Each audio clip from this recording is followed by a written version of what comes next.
할렐루야. 오늘은 디모데후서 4장 1절로 8절에 있는 말씀을 통해서 후회할 필요가 없는, 후회가 없는 인생의 4가지 비결에 대해서 말씀을 나누고자 합니다.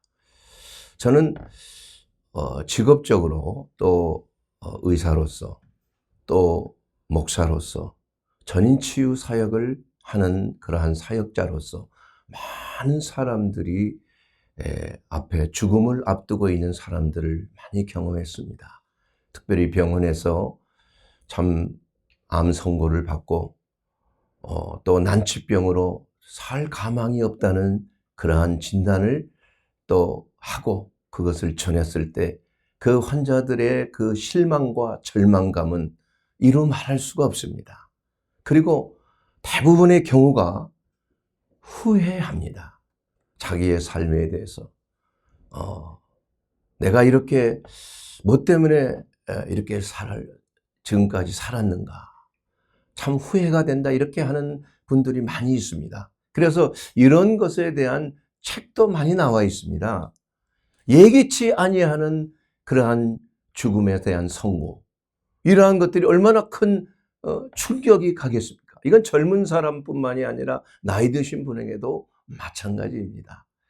그래서 이러한 그 후회되는 삶에 대한 그 유형이 있는데, 대개는 그러한 책을 봐도 똑같은 내용이에요. 대개 5가지에 대한 후회를 한다고 합니다. 그래서 첫 번째는 내가 원하는 삶을 살지 못했구나. 이것은 단지 다른 사람의 시선, 나를 보는 눈, 기대, 이런 것에 맞추기 위하여 내가 원했던, 내가 소망했던, 내가 꿈을 꿨던 그러한 삶이 아니라 다른 사람의 인정함을 받기 위해서 살아온 내 자신을 후회하는 분들이 많다는 거예요. 이해가 됩니다. 세상이 그렇게 호락호락하지 않기 때문입니다. 두 번째로는 그러한 삶을 살기 위해서 너무 일에 매진했다, 이거. 일하는 거에 그냥 집중을 하다 보니까 아내와의 삶, 가정, 자녀들과의 그러한 아름다운 대화, 여행 가는 것, 이렇게 가족 간에 또 친밀한 사람들과의 그 관계가 매우 소홀했다. 그래서 내가 다시 한번 인생을 산다면은 내가 우리 가족들과 함께 좋은 시간을 나눌 수 있는 그러한 삶을 나는 살고 싶다, 뭐 이렇게 말하는 분들이 많습니다. 너무 일에 내 자신을 그냥 소진하고 말았다. 세 번째로는 기왕이면 내가 하고 싶은 말, 내 마음속에 응어리졌던 것을 나는 너무 참았다는 거예요. 이것을 좀 솔직한 대화를 통해서 내 안에 생각하고 있는 그러한 감정들을 좀 잘 표현을 해서 살았더라면은 내가 이런 병에 걸리지 않지 않았겠나, 이런 분들이 꽤 많이 있습니다. 실제로 그렇습니다. 속에 많은 분노와 적개심과 이러한 낙심과 좌절과 이런 것 때문에 모든 병들이 오게 되는 것을 저는 의료인으로서 또 전문 의사로서 저는 그것을 연구해온 사람입니다. 그리고 그런 분들을 치유하고 있는 사람이에요. 그리고 네 번째로는 나의 옛 친구들, 그러한 친구들과의 좀 더 소중한 시간을 갖고 좀 여행도 다니고 좀 이렇게 인생을 좀 이렇게 여유 있게 살지 못했다는 것, 옛 친구들과의 소중한 시간을 만들지 못했다는 것, 이런 것에 대해서 후회하는 분들도 있고, 마지막으로는 내 행복을 위해서 그동안 내가 너무 소홀히 한 것 같다, 내 삶이 없었다,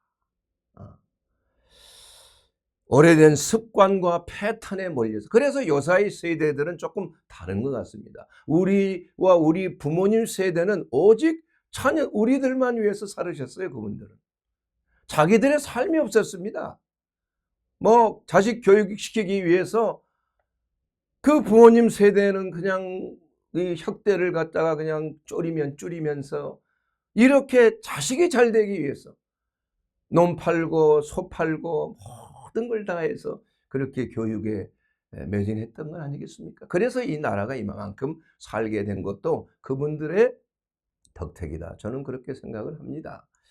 그래서 이와 같이 우리가 죽음을 앞두고 있을 때 과연 여러분들은 어떤 것에 대해서 좀 후회를 할 수 있을까요? 대개 보면은 자기가 한 일에 대해서 후회하는 것도 있지만은, 그러나 하지 못한 것, 하고 싶었는데 하지 못한 것에 대해서 후회하는 경우가 많이 있는 것입니다. 그래서 여러분, 진정으로 오늘 말씀은 우리가 후회하지 않는 인생을 살기 위해서는 분명한 목표가 있어야 되는 것입니다. 분명한 뜻이, 의미가 있는 삶을 살아야 돼요. 내가 이 삶을 사는데 내 전심으로 내가 좀 내 목숨을 거기다 걸고 사는 삶에 대해서는 후회할 것이 없는 삶입니다. 그래서 오늘 인생의 삶에 있어서는 모든 것이 후회가 될 수밖에 없는 것이에요. 좀 더 내가 더 나은 인생을 살았으면 하는 것이 바로 인생의 바람입니다. 그러나 사람은 완벽하지 않기 때문에 우리가 후회하지 않는 인생을 살기 위해서는 분명한 목표의식이 확실해야 된다. 내가 후회하지 않는 인생을 살기 위해서 우리가 걸어야 될 4가지의 삶, 이것에 대해서 말씀드리기를 원하는 것입니다. 여러분, 후회하는 삶을 살지 않기 위해서는 첫째, 하나님의 뜻에 합한 삶을 살아야 한다는 거예요. 왜냐하면 우주 만물을 창조하시고 우리의 모든 생사 화복을 주관하시는 하나님, 우리의 생각이 어떤 생각인지를 미리 아시고 우리의 미래까지도 이미 다 알고 계획하시고 섭리하시는 하나님의 선하신 뜻을 우리가 알 수만 있다면, 그 뜻을 따라서 순종하면 얼마나 그 삶이 후회가 있겠습니까? 후회가 없는 삶이 될 것입니다. 그런데 오늘 우리가 읽은 본문 디모데후서 4장 6절 이하에 있는 그 말씀을 보게 되면 사도 바울은 한때 후회스러운 삶을 살았잖아요. 죄인 중에 괴수의 삶을 살았다. 몰랐으니까. 예수님을 대적하는 삶을 살았다. 하나님을 가장 잘 섬긴다고 하면서 사실은 하나님을 핍박하고 예수님을 대적하고 핍박하는 삶을 살았다. 교회를 핍박해서 많은 사람을 죽게끔 했다 이거예요. 돌에 맞아 죽게 한 그 스데반 집사 첫 번째 그 진두지휘자가 바로 사도 바울 아니었습니까? 이와 같이 그는 철저한 잘못된 인생을 살고 후회했습니다. 그러나 하나님의 은혜로 그는 후회로 끝나는 것이 아니라 마음을 돌이켜, 이것이 바로 그의 삶에 있어서 결정적인 터닝 포인트가 되는 그러한 삶의 계기가 된 것입니다. 그렇기 때문에 우리가 후회한다는 것은 결코 나쁜 것만은 아닙니다. 우리의 삶을 바른 방향으로, 옳은 방향으로 터닝할 수 있는, 움직일 수 있는, 방향 전환을 할 수 있는 그러한 놀라운 계기가 바로 후회하는 삶을 돌이켜볼 때 우리는 잘못된 삶으로부터 우리가 이제는 전환되는, 변화되는 그러한 축복된 삶을 사는 계기가 되는 것입니다. 그 사도 바울이 기록하기를 디모데후서 4장 6절에 내가 이제는 전제와 같이 내가 벌써 부어지고 나의 떠날 시각이 가까워 왔도다. 죽음을 앞두고 있는 사도 바울은 후회가 없었습니다. 왜 후회가 없었을까요? 왜냐하면 7절에 보면 나는 선한 싸움을 싸우고 나의 달려갈 길을 마치고 믿음을 지켰으니, 나의 달려갈 길을 알고 내 믿음을 끝까지 지켰다 이겁니다. 과거에는 그 믿음이 없었을 때는 참으로 잘못된 인생을 살았지만 이제 회개하고 나서 인생을 180도 전환해서 새로운 인생으로 주님 앞에 헌신된 삶, 하나님의 부르신 소명을 위한 전신으로 하나님 앞에 헌신하는 삶을 살고 나서는 후회가 없다 이겁니다. 내가 달려갈 길을 다 마쳤다 이겁니다. 이제 후로는 나를 위하여 의의 면류관이 예비되어 있다. 곧 의로우신 재판장이 그날에 내게 주실 것을 나는 확신하고, 또한 나뿐만이 아니라 주의 나타나심을 사모하는 모든 자에게니라. 이렇게 선언을 한 것입니다. 내 일생은 이제 더 이상 후회할 것이 없다. 하나님이 주신 소명대로 나는 달려갈 길을 다 마쳤어. 죽음을 앞두고 어떤 분들은 정말 하나님을 모르고 살았다가 간암에 걸려서 이게 자기가 죽는다는 것을 알고 나서부터 그 사람이 아주 180도 변하는 걸 봐요. 어떤 분들은 두려워 떨면서 나를 꼭 붙들고, 원장님 만나는 붙듭니다. 아무에게도 얘기하지 마시고 나를 살려주세요. 이렇게 하는 분들이 많아요. 얼마나 안 됐는지 몰라요. 두려웠다는 겁니다. 하나님에 대해서 전에도 별 관심이 없어요. 그저 1분이라도 더 인생이 좀 더 살았으면 좋겠다. 이게 생명에 대한 애착이 있는 거예요. 내세에 대한 것은 관심이 별로 없어요. 그런 가운데도. 그러나 어떤 경우에는 너무나 초연하게 한 번 죽는 것은 사람에게 정하신 것이요, 그 후에는 심판이 있습니다. 그러므로 주 예수 그리스도를 믿고 회개하십시오. 우리 주님께서 용서해 주실 것입니다. 그리고 천국에 보내주실 것입니다. 이렇게 복음을 전했다. 이게. 그런 분들은 그냥 그것을 너무 쉽게 받아들이고 천상의 기쁨으로 변화되는 이 죽음 자체가 너무나 감사하고 전혀 어떤 마음의 요동이 없어요. 두려움도 없습니다. 이런 분들을 제가 여러 번 봤어요. 그런 평안을 어떻게 얻을 수가 있을까? 죽음 앞에서. 이것은 다른 게 아닙니다. 바로 천국으로 가는 길, 그 소망의 길을 확신하기 때문에 그렇게 평안을 유지할 수가 있는 것입니다. 사랑하는 여러분, 이와 같이 우리는 예수를 믿고 구원에 대한 하나님의 은혜를 받고 거듭난 자의 특징은 뭐냐?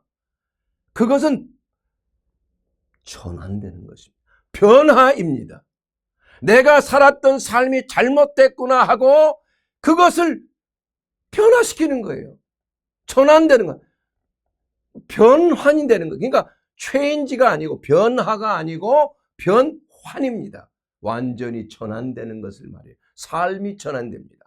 그래서 인생의 목적이 달라지는 거예요. 왜냐? 다른 세계를 봤기 때문에 그런 거예요. 내가 살고 있는 이 세계가, 이것은 잘못된 삶을 내가 살았구나, 이것을 깨닫게 되는 것입니다. 그렇기 때문에 구원받은 사람의 100%는 확신은 뭐냐 하면은 회개입니다, 여러분. 회개하지 아니하고 구원받았다 한다면 그건 가짜예요. 왜 그렇습니까? 내 삶이 잘못된 삶을 살았기 때문에 예수님 영접하고 죄사함 받는 거 아닙니까? 내가 죄인이라는 걸 알지 못했다면 어떻게 내가 그 천국에 들어갈 수도 없고 내 삶이 변화를 받지 않을 거 아닙니까? 내가 죄인이 아는데 내가 뭐 때문에 변해야 돼? 이것은 바로 회개를 통해서만이 우리는 구원에 이른다는 사실을 확증할 수가 있는 것입니다. 왜냐하면 내가 변화되는 거예요. 내 생각이 변화되는 것입니다. 내 감성이 변화되는 거예요. 내 의지가 변화되는 것입니다. 왜냐? 잘못을 깨달았기 때문에 그런 거예요. 그래서 그 사람이 전환되느냐, 그 사람이 변화가 됐느냐에 따라서 그 사람은 예수를 영접했구나, 이것을 알게 되는 겁니다. 변화가 없이 예수 믿고 교회 나온다고 해서 그 사람이 구원받았다고 말할 수가 없는 것이에요. 열매가 있는 것입니다. 생각에 변화가 있고 진심으로 내 자신을 철저하게 회개하는 삶을 사는 것, 이것이 바로 구원받은 자의 특징이에요. 구원을 이루려고 하는 그러한 자들에게 나타나는 성화의 단계가 되는 것입니다. 우리가 예수 믿고 믿음으로 구원받은 것은 맞지만은 그러나 우리가 우리의 인생의 여정 동안에 하나님께서 우리와 함께 그리스도와 함께 죽었다가 그리스도와 함께 장사진에 맞았다가 그리스도와 함께 부활의 영광에 참여하기 위해서는 내 자신을 부인하지 않고서는 내가 주님과 함께 동행할 수가 없지 않습니까, 여러분? 예? 그렇기 때문에 로마서 12장 2절 말씀을 통해서도 너희는 이 세대를 본받지 말고 오직 마음을 새롭게 함으로 변화를 받아. 여기서 변화란 말은 change가 아니고 transform입니다. 변환을 말하는, 하나님의 선하시고 기뻐하시고 온전하신 뜻이 무엇인지 분별하도록 하라. 이것이 우리의 삶에 매일매일 살아갈 때 하나님의 뜻에 합한 삶을 사는 사람들이 결정해야 될 선택이에요. 하나님의 뜻을 분별해야 됩니다. 여러분을 향한 하나님의 뜻이 무엇인지를 깨닫는 사람들은 하나님의 말씀에 따라 순종하며 하나님과 연합하는 삶을 살며 양심에 가책받는 삶을 살지 않을 것이며 예수 그리스도의 말씀에 절대 순종하고 주님을 따르는 제자의 삶을 살아가게 될 줄로 믿습니다. 이것이 바로 하나님을 기쁘시게 하는 삶을 사는 것입니다, 여러분. 너는 범사에 그를 인정하라. 그리하면 내 길을 지도하시리라. 잠언서 3장 6절에 있는 그 말씀에 하나님의 뜻, 하나님의 말씀을 따라서 범사에 하나님의 뜻을 우리의 삶 속에 이루는 삶, 그러면 하나님께서 우리와 동행하시는 것이에요. 사랑하는 여러분, 그러므로 우리는 우리가 거듭났다는 것은 우리의 영이 살아난 것을 말합니다. 영이 살아나지 않고서는 거듭날 수가 없는 것이에요. 왜냐하면 영이 살아나야 하나님과 교통할 수 있고 하나님께 기도할 수 있고 하나님의 말씀을 수용할 수가 있는 것입니다.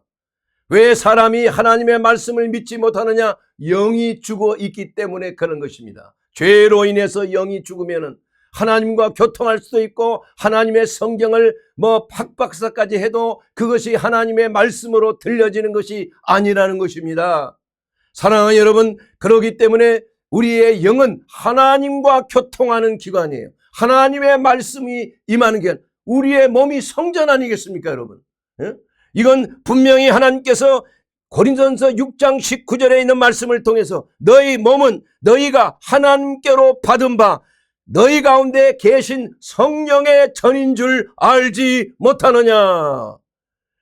너희는 너희 것이 아니라 값으로 산 것이 되었으니 그런즉 너희 몸으로 하나님께 영광을 돌리라. 여러분, 우리의 몸이 성전이에요. 여러분, 성전 안에 뭐가 있습니까? 지성소도 있고 성소도 있고 성막도 있는 거예요. 그렇기 때문에 우리의 영이 살아있을 때, 우리의 영이 이 하나님의 성령과 함께 역동적으로 생명을 부여받을 때 영이 살아나면 하나님의 말씀이 들려지는 것입니다. 바로 지성소에서 하나님의 음성을 듣는 대제사장이 하나님의 음성을 들었던 것처럼 우리의 영에 하나님의 성령의 역사가 우리 가운데 있다고 하면, 우리의 몸이 성전이 된다고 하면 우리의 영은 지성소예요. 하나님의 말씀을 듣는 것입니다. 그리고 지성소에서 나오면 이 성소라는 게 있어요. 성소에는 오른쪽에 진설병이 있고 왼쪽에는 7 촛대가 있고 앞으로는 향단이 있는 것입니다. 이것은 뭘 말하냐? 7 촛대는 지혜와 계시의 영, 모략과 재능의 영, 지식과 여호와를 경외하는 영, 하나님의 영, 7 영을 말하는 것입니다. 바로 우리의 혼이 하나님의 지혜와 계시의 영을 받아서 깨어나는 거예요. 하나님의 뜻을 분별할 수가 있는 것이 우리의 성소와 같은 혼의 역할을 감당해야 되는 것입니다. 그리고 진설병이라는 것은 바로 떡을 상징하는 것인데 예수 그리스도와 연합하는 걸, 나는 하늘에서 내려온 떡이라고 말씀하셨어요. 그래서 바로 예수님과 교제하는 것이 우리 혼적인 대인관계를 통해서 사람과의 관계, 교제, 그리스도 안에서 교제를 나누는 것이 되는 것입니다. 앞으로 향단이에요. 24시간 불이 꺼지지 않고 매번 타오르는 거예요. 이건 쉬지 않고 기도하는 성도의 모습을 상징하는 것입니다. 사랑하는 여러분, 이것이 바로 몸된 성전을 이룬 하나님의 자녀들의 특징이에요. 그래서 움직이는 성전 아니겠습니까? 여러분의 몸을 거룩하게 유지해야 하는 것입니다. 우리의 몸을 더럽게 장기와 합한 자는 장기와 한 몸을 이루는 거 아니겠어요? 그러므로 우리 그리스도인이 된 자들은 함부로 몸을 더럽히면 안 되는 것입니다. 굉장히 중요한 것이에요. 그래서 초대교회 때는 4가지 음행하는 것, 제사상에 오른 음식 먹는 것, 피채 먹는 것, 목 매달아 죽인 것, 짐승 먹는 것, 피를 흘리지 않고 먹는 이런 걸 금했어요. 왜냐하면 우리의 삶이 후회 없는 삶을 살기 위해서 우리의 몸을 거룩하게 하고 하나님의 음성을 듣고 하나님의 인도하심을 받기 위해서 여러분의 몸이 바로 움직이는 성전의 역할을 감당해야 된다는 것입니다. 성전을 더럽히지 마세요. 하나님의 진노하심이 있을 수가 있어요. 왜냐? 말씀하셨습니다. 너희가 성전을 더럽히면 그 성전을 내가 멸하리라 경고하신 거예요. 여러분, 몸을 함부로 놀리면 안 됩니다. 거룩한 성도의 삶에 있어서 가장 중요한 것이 성결입니다. 조심해야 되는 거예요. 마귀의 미혹에 빠져서는 안 되는 것입니다.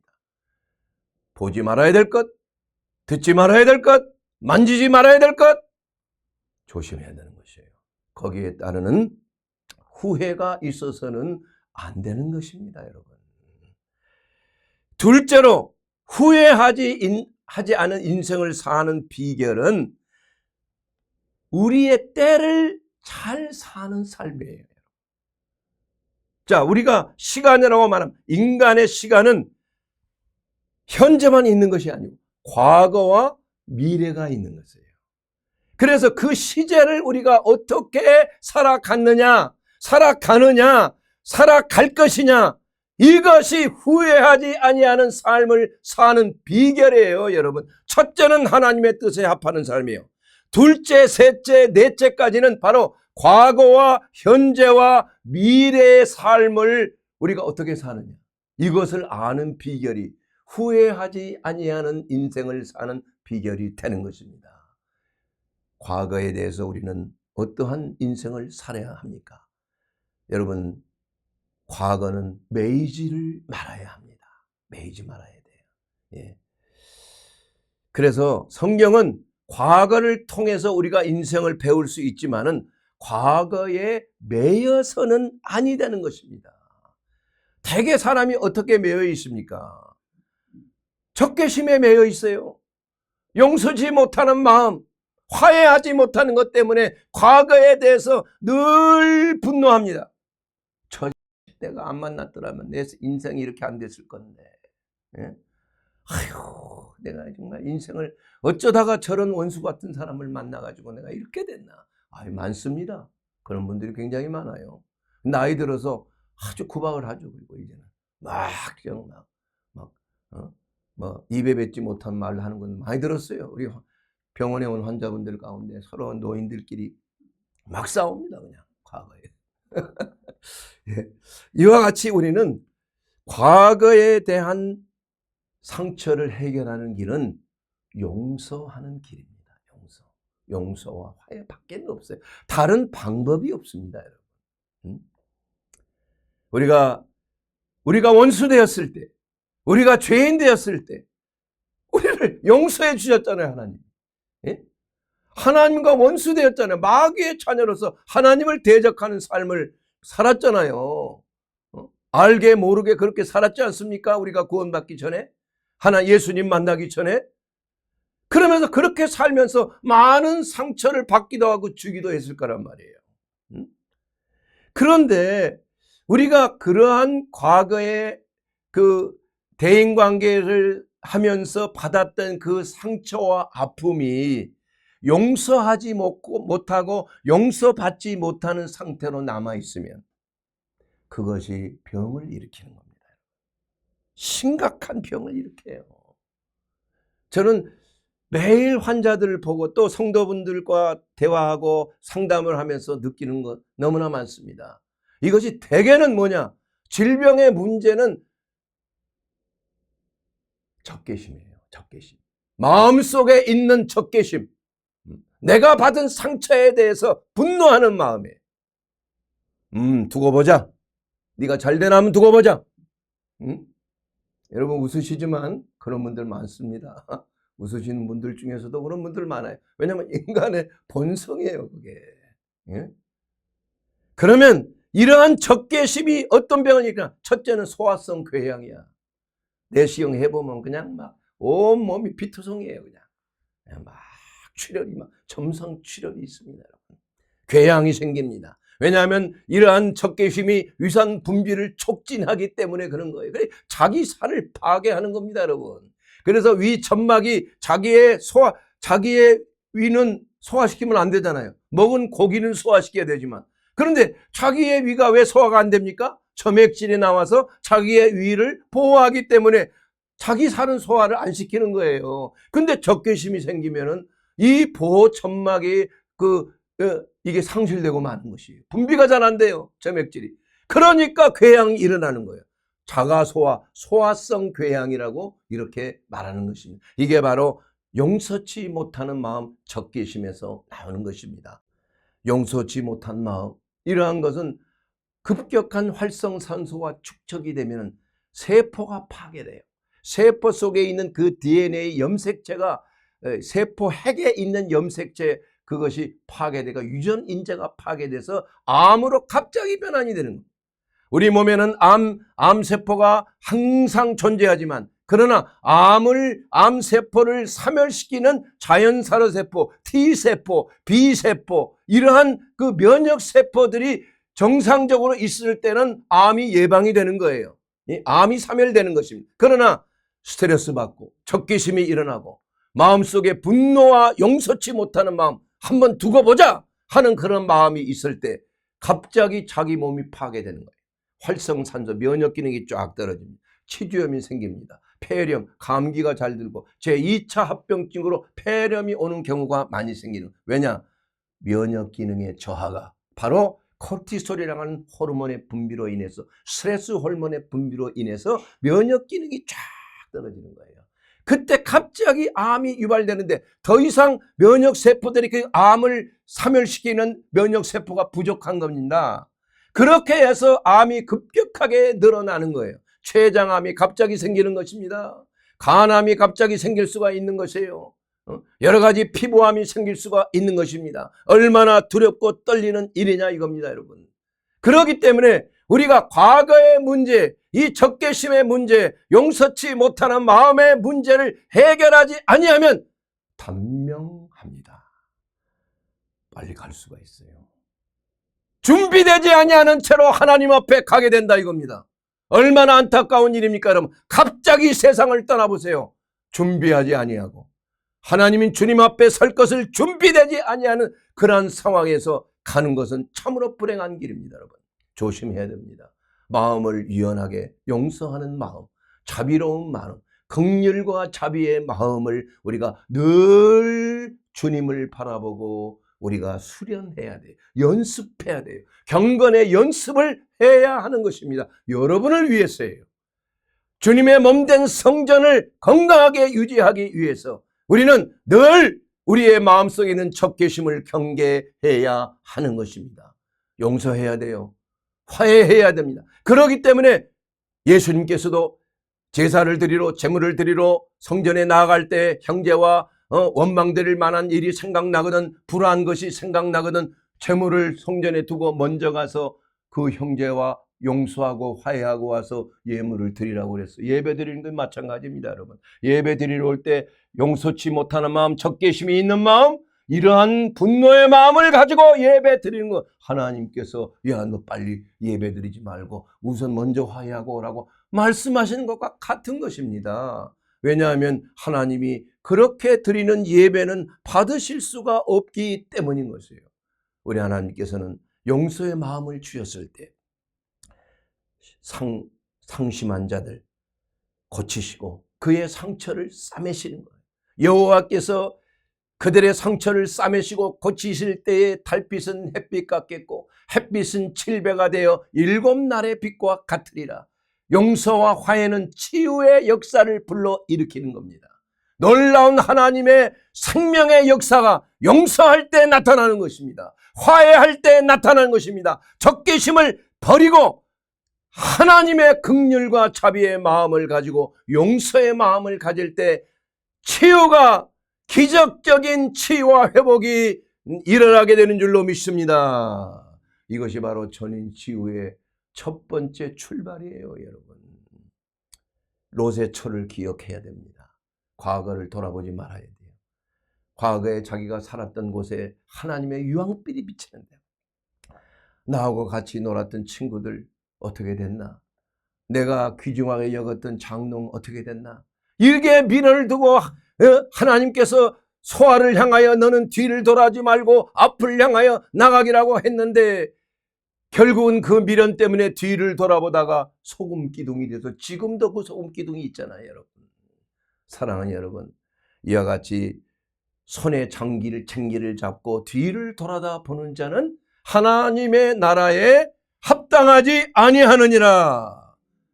오직 우리는 회개하고 정리해야 되고요. 과거를 다 정리해버려야 돼. 그 마음은 용서하는 마음이요, 진심으로 회개하고 돌이키는 마음인 것입니다. 또한 현재에 충실하는 삶을 사는 것입니다. 이것은 바로 자기 위치 설정을 바로 하는 거예요. 아담아, 내가 어디 있느냐? 내가 현재 여기 있나이다. 내가 살고 있는 현재의 삶의 위치가 바른 위치에 있는 것인가? 하나님 앞에 예배 드리러 와야 되는데 그곳에 없다 이거예요. 그러면 하나님이 물어보시는 거예요. 누구야? 어디 있느냐?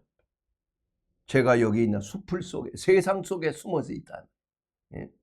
즉시 회개하고 하나님이 주신 그 짐승의 가죽으로 만든 옷으로 부끄러운 것을 가리고 하나님 앞에 나와야 되는 것입니다. 이것이 바로 현재 삶을 사는 바른 위치 설정이에요. 여러분, 아무리 운동선수가 올림픽에서 빨리 뛰어도 스타트를 잘못하면 그것이 실격 처리되고 마는 것과 마찬가지입니다. 우리가 살고 있는 삶의 현재 위치가 어디 있느냐? 하나님이 기뻐하시는 곳에 있느냐? 너의 발걸음을 가는 곳이 하나님께서 쪽진 발걸음으로, 쪽진 발로, 거룩한 발로 하나님이 가지 말아야 될 곳에 가고 있느냐? 이거 여러분을 위해서 하는 말입니다. 여러분, 현재의 위치 설정이 바로 돼야 돼요. 매일매일 삶에 있어서 우리는 늘 내 삶의 위치가 바로 서 있는지를 알아야 하는 것이에요. 그걸 모르면, 그거 왜 모릅니까? 그건 하나님에 대해서 좀 섭섭한 마음이 있거나 뭔가 불순종이 있는 거예요. 하나님보다도 더 귀하게 여기는 우상이 존재하고 있다는 겁니다, 여러분. 하나님보다도 더 귀하게 여기는 것이 우상이에요. 자식이 우상이 될 수도 있어요. 자기의 취미생활의 우상이 될 수도 있어요. 자기의 사업체나 자기의 일이 우상이 될 수가 있는 거예요. 하나님이 가장 싫어하는 것이 우상 안에 있겠습니까? 우상을 멸하시는 거예요. 축복받지 못합니다, 여러분. 하나님을 우선순위에 둬야 되는 것이. 이것이 여러분을 위한, 하나님께서 여러분을 축복하기 위한 조건이에요, 조건. 내 외에 다른 신, 우상 숭배하지 말라. 내 이름 헛되이 부르지 말라. 안식일을 거룩하게 지키라. 이것은 하나님께서 우리에게 명령하신 우리를 위한 하나님의 계명이 되는 것입니다. 이것이 바로 현재 우리의 위치 설정의 중요성이에요. 어디 있느냐? 이것이 바로 우리의 현재 삶을 사는 데 있어서 가장 중요한 모토예요. 가장 중요한 주제가 되는 것입니다. 과거는 돌아보지 말아야 돼요. 용서와 화해로 끊어야 되는 것입니다. 해결해야 돼요. 그리고 현재는 바른 위치에서 하나님을 향하고 있는 것인가, 이것을 살펴봐야 돼요.